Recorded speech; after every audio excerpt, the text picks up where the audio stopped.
I do think there are examples though of like when people are like, oh, it's never truly mutual. It's like sometimes that's not really true.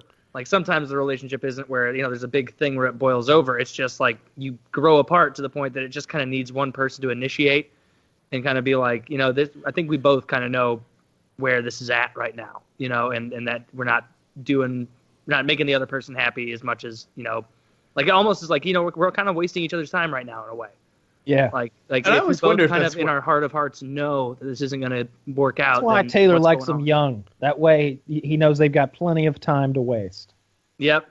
Yeah, get him at 21, and then you got a 5-year buffer between me and them, and I'm talking about relationships, Kyle. Like, I would not be in a relationship with anyone younger than 21. I wasn't talking about relationships. Oh. Well, then, shocked. I mean, as I said before, I am a firm...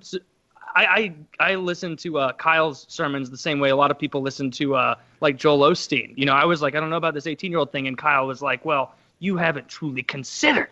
You haven't considered what you're missing out on. Let me tell you. Let me lay hands. And that kind of thing. Kyle's right. He made a lot of great points. Have you had a date with a girl under 21, but over 18, of course? Not a date. Over 16, right? As much, no. Wait. Has anyone come over? Does anyone under 21 know what your cum smells like, Taylor?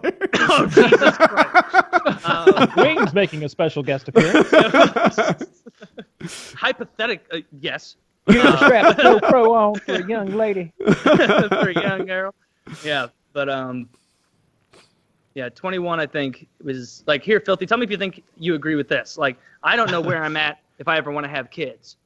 Like, or not if I ever want to have kids, but I want plenty of time. And so I feel like if I'm 26, if I start dating a girl that's 26, 4 years from now, like, it's going to be shit or get off the pot time almost, where it's like she's probably going to want children and want way more commitment. Whereas if I start dating someone who's 21, 22, and 5 years from now, there's still that buffer zone, where I've got... say, Taylor, we come to this point a lot when we have these conversations about your dating life. I think you need to date someone who has some views in line with you. And you don't have to date someone who wants children. That's not 100% of women. I want kids eventually, I think. Like, Taylor, it I just seems don't know like when the I'm ready. 21-year-old thing is perfect for you. Like, makes a lot of sense. At 21, 5 years from now, she's going to be like, look, or maybe even 4 years from now, she'll be like, you have got to either marry me or set me free. Right? And Taylor's only got one. Because now she's 25. She has like one more good roll of the dice. At which point she's in the retread market looking for divorced guys and stuff.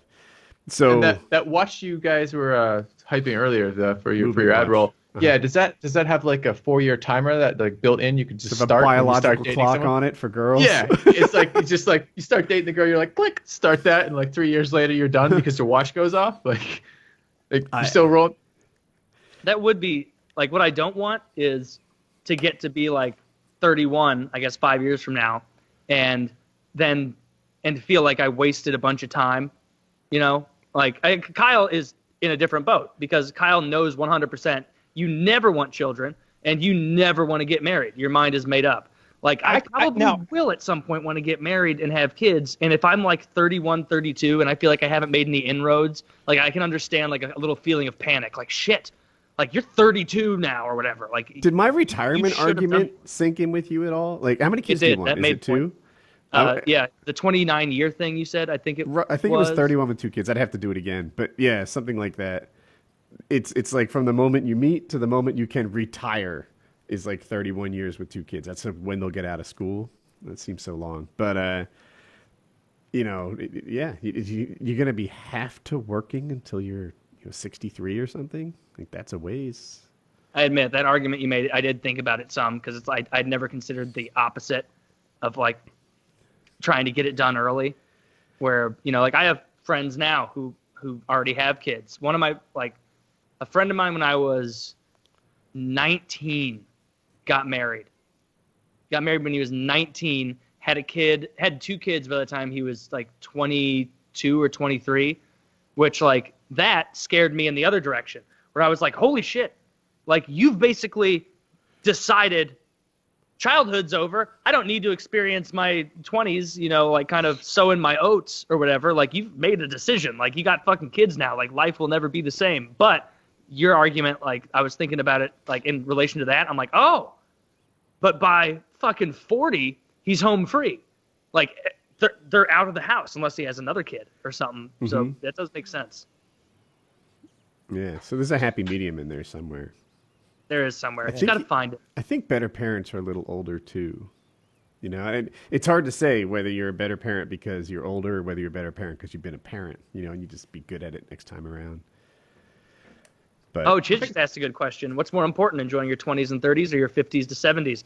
I say 20s and 30s, when you can still go out and do whatever you want for the most part. But everyone says that, right? Like, the most important time in your life is now. Yeah, but like, I feel like you can get a lot more enjoyment in your 20s and 30s than 50s to 70s. Like, you're just going to be in more physical pain. You're not going to be as comfortable. Like, but it's enjoyment subjective. That's fair. Like, I've never been 50 to 70, so I have no idea. Yeah, I think about the dread. Like being 63, having a job that you haven't enjoyed for 13 years, but you do it because it's a have to do. Right? You have a have to do, like, so much have to in your life. No want to. Like, you did all your want tos in your 20s. The final years of your, I want to say athletic life, like your 50s, where you can still do shit, are wrapped up in this dreadful job where you've already peaked. Yeah.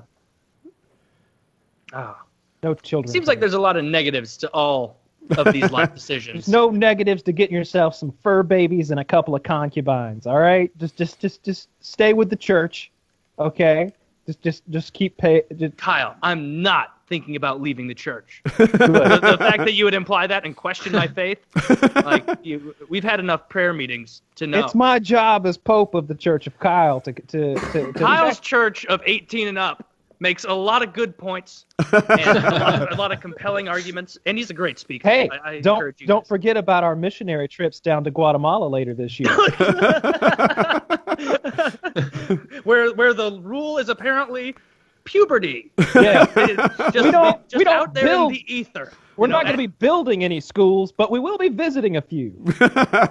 Populating that means that when I was schools. like 11 years old, if I lived in Guatemala, some Guatemalan guy could have been like, "Yeah, he's ready to go."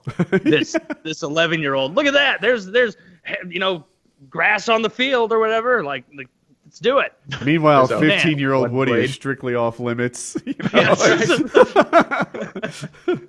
See, if we grew up in Guatemala, I'd be having flashbacks all the time to my horrible childhood of being molested, being tricked by older men and women. But you'd have been fine. You would have slid under the radar. I emotionally matured before physically. Oh. Yeah. Did you? I'm still emotionally maturing, I guess.